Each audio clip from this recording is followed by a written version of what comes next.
ပြီးတော့ကြတော့မေထပ်ပြပေးချင်တာလေးကဒါရွှေသားလေးတွေပေါ့နော်ရွှေသားတွေကဆိုလို့ရှိရင်ဒီကောင်လေးတွေနော်15ပဲရီတွေကပါနော်15ပဲရီတွေကဈေးနှုန်းလေးက9သိန်းနဲ့2000ပါနော်ဒါလေးက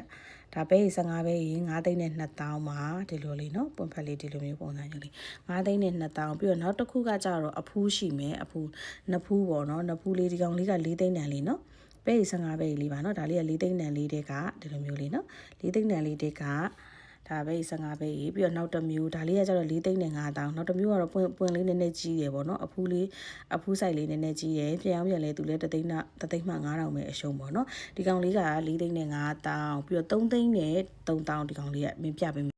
ဒီလိုလေးเนาะသူလေးကကြတော့ဒီလိုပုံစံမျိုးလေးကိုမှ3သိန်းနဲ့3000တန်လေးပါเนาะပဲကြီး73ပဲကြီးပါဒါ15ပဲကြီးမဟုတ်เนาะဒါကြတော့3သိန်းနဲ့3000တန်လေးပြီးတော့နောက်တစ်မျိုးလေးတွေပြပေးအောင်မယ်ဒါလေးဆိုလဲချစ်စရာလေး2သိန်းကျော်လေးပဲရှိတယ်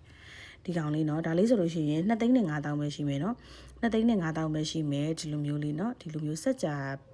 ပန်းပွဲပုံစံမျိုးလေးဒီလိုလေးเนาะဒီလိုလေးဒါလေးက2သိန်းနဲ့5000ပဲရှိမယ်နောက်တစ်မျိုးလေးကကြတော့2သိန်းနဲ့8000တန်လေးဒီကောင်လေးက